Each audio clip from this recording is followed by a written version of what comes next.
Emmett had lived in the city his whole life. He knew every street, every shortcut, every hidden alley. Or at least, he thought he did. One evening, as he walked home from work, he took a wrong turn. At least, that's what he told himself. He didn't recognize the street. The buildings were taller, the air heavier, as if he had stepped into another version of the city, one that didn't belong to him. The lamps flickered dimly, casting strange, elongated shadows. The shops had old-fashioned signs, their lettering curling like handwriting from another time. There were people, too. But they didn't feel real. They moved slowly, their faces expressionless, their clothes just slightly off, too crisp, too clean, like costumes instead of real fabric. No one spoke. No one looked at him. Emmett's stomach tightened. He turned back the way he came. But the street was gone. His pulse pounded. This wasn't possible. He had just walked from the main road, he should have been able to retrace his steps. But now, the path behind him led to more unfamiliar buildings, stretching endlessly into the dusk.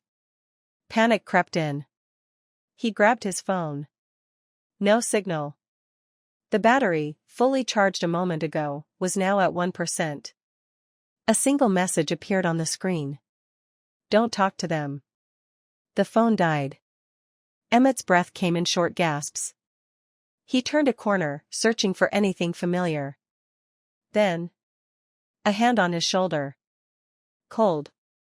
He froze. Slowly, he turned. A man stood behind him, too tall, his smile too wide. His suit looked brand new, but his shoes were worn down to nothing. "You're not supposed to be here," the man said, voice smooth as glass. I got lost," Emmett stammered. "I just want to go home." The man's smile didn't falter. "Then you should hurry." He lifted a hand and pointed. At the end of the street, barely visible through the fog, was an archway. A passage leading back to the city Emmett knew. Without thinking, he ran. The moment he crossed the threshold, the air changed.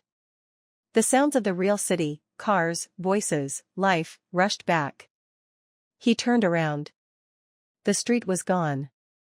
Only a solid brick wall remained. Emmett never spoke of it. Never tried to find it again. But sometimes, when he walked home at night, he felt it, watching. Waiting.